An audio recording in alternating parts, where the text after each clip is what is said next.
तो एक बार फिर से आप सभी का स्वागत है। आज के वीडियो में हम बात करेंगे बुध अगर आपके डे 9 चार्ट में 12वें घर में स्थित होंगे तो आपको ये क्या रिजल्ट देंगे।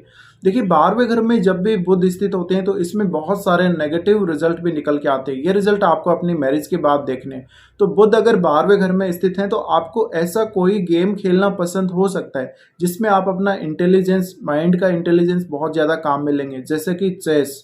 इसके अलावा आप चाहें तो यहाँ पर आप फॉरेन लैंग्वेज सीख सकते हैं। आप विदेशों में अपने दोस्तों को कांटेक्ट कर सकते हैं, अपने दोस्त ज़्यादा से ज़्यादा बढ़ा सकते हैं, अपना नेटवर्क बढ़ा सकते हैं विदेशों में। और उसके लिए आपको वहाँ की जो कल्चर है, वहाँ की जो लैंग्वेज है, उसकी प्रॉपर जानकारी होना आवश्यक है। तो आपके लिए ये समझना और सीखना ईजी रहेगा। लेकिन 12वें घर में बुध का होना ये दिखाता है कि आपको हमेशा कई कई बार धन का लॉस होता रहेगा। खर्चे बहुत ज़्यादा मैरिज के बाद बढ़ जाएंगे। ये ऐसी भी स्थिति है कि आप कोई गलत जगह सिग्नेचर कर दें, आप कोई एग्रीमेंट हो उसमें गलत जगह साइन कर दें या कोई गलत एग्रीमेंट आपका हो जाए, तो धन के लॉस होने के बहुत ज़्यादा खतरे रहते हैं। इसके अलावा आपके जो फाइनेंस से रिलेटेड डिसीजन अपनी लाइफ के, वो बहुत ही ज़्यादा यहाँ पे आपके गलत जा सकते हैं।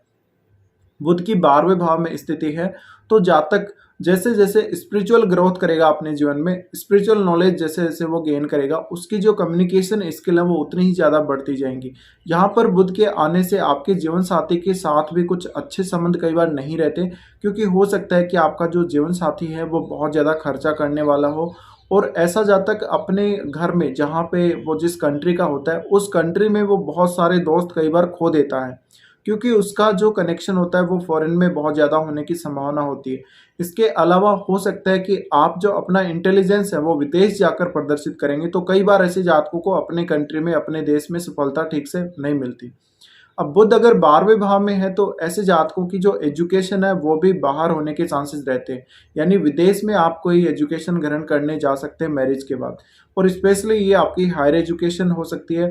आप विदेश में कोई रिसर्च वर्क के लिए जा सकते हैं, आप कोई फाइनेंस से रिलेटेड वर्क के लिए जा सकते हैं। लेकिन बुध का 12वें घर में आना आपके लिए फाइनेंस से रिलेटेड जो आपके पर्सनल काम है, आपकी फैमिली के काम है, आपके स्पाउस से रिलेटेड काम है, उनके लिए अच्छी स्थिति नहीं कही जा सकती। तो कई बार आपको यहाँ पर बहुत बड़े लॉसेस देखने को मिलेंगे। कई बार आपके खर्चे इतनी ज़्यादा अनियंत्रित हो जाएंगे कि आप अपने खर्चों को संभाल नहीं पाएंगे। इसके अलावा यहाँ कम्युनिकेशन में भी काफ़ी ज़्यादा दिक्कत उस समय आती है जब आप मैरिज के समय जो आपका कम्युनिकेशन है वो बेटर नहीं होता, या आपके मैरिज के समय आपने कोई प्रॉमिस किया है अपने स्पाउस से या उनकी फैमिली से, तो वो जो प्रॉमिस है उसको आप पूरा नहीं कर पाए, ऐसी स्थिति यहाँ पर बुध डेवलप कर सकते हैं। इसके अलावा आपको वाणी से रिलेटेड कोई दोष हो तो वो दोष आपको मैरिज के बाद पता लगेगा।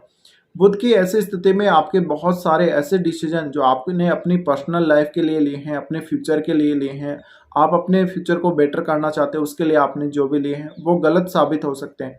इसका असर आपकी पूरी मैरिड लाइफ पर पड़ सकता है। आपका जो जीवन साथी होगा वो काफ़ी ज़्यादा आपके व्यवहार से, काम से असंतुष्ट हो सकता है। तो ये ऐसी स्थिति है जहाँ पर आप बहुत ज़्यादा स्पिरिचुअल होने को भी देखेंगे और बहुत ज़्यादा ज्ञान प्राप्त करेंगे आप इस 12वें भाव का। तो ऐसे में बहुत सारे मंत्रों का जप आप कर सकते हैं, आप कोई पूजा वगैरह, साधना वगैरह कर सकते हैं। आपको रात्रि को बहुत ज़्यादा सपने आते होंगे और ये सपने पारलौकिक शक्तियों के साथ अनुभव के हो सकते हैं। ऐसे जातकों का जिनका 12वें भाव में बुध है वो किसी प्रकार के कोई बहुत अच्छे कलाकार हो सकते हैं। अगर आप में कोई भी आर्टिस्टिक क्वालिटी है तो हो सकता है मैरिज के बाद आप में वो आर्टिस्टिक क्वालिटी बहुत ज़्यादा बढ़ जाए। तो ऐसी स्थिति में आप अपना कोई आर्टिस्टिक वर्क स्टार्ट कर सकते हैं। आपका स्पेशली अगर कोई बिजनेस करेंगे, अगर आपका फॉरेन के साथ बिजनेस जुड़ा हुआ होगा तो उसमें फ़ायदा होने की ज़्यादा चांसेस रहेंगे। अगर आप फॉरेन जाके कोई बिजनेस करेंगे तो आपको ज़्यादा फ़ायदा होगा। इसके अलावा ज़्यादातर जो आपके एग्रीमेंट होंगे बिजनेस से रिलेटेड, उसमें फॉरेन का रोल रहेगा, विदेश का रोल रहेगा। हो सकता है कि आपके पास जो पैसा आता हो विदेश से वो फॉरेन करेंसी में ही ज़्यादातर होगा और आपको बहुत बड़ा गेन भी यहाँ बुध करवा सकते हैं। लेकिन अगर आप बुध के 12वें भाव में होते हुए आप लोन वगैरह ले लेते हैं मैरिज के बाद तो काफ़ी परेशानी हो सकती है। यहाँ पर आपको देखना पड़ेगा बुध की स्थिति कैसी है। अगर बुध बहुत अच्छी स्थिति में है तो आपको फ़ायदा भी देंगे, लेकिन अदरवाइज़ अगर बहुत ख़राब स्थिति में बैठे हैं तो आपको धन को लेकर तो सावधान रहना ही चाहिए, और भी बहुत सारे जो पहलू हैं उनको लेकर सावधान रहना चाहिए। इसके अलावा आपको कहीं न कहीं ये सबसे ज़्यादा जो इश्यू क्रिएट करेंगे, वो मिसकम्युनिकेशन का क्रिएट करेंगे। आपका जो कम्युनिकेशन है वो प्रॉपर तरीके से काम नहीं करेगा, तो आप अपनी जो कम्युनिकेशन की जो स्किल है उनको कई बार खो देंगे। या बुध 12वें भाव में ऐसा कम्युनिकेशन दिखाते हैं जो लोगों के सामने नहीं आ पाता, जो जनता के सामने नहीं आ पाता। वो एक ऐसा कम्युनिकेशन होता है जो काफ़ी छिपा हुआ रहता है, काफ़ी सीक्रेट कम्युनिकेशन हो सकता है।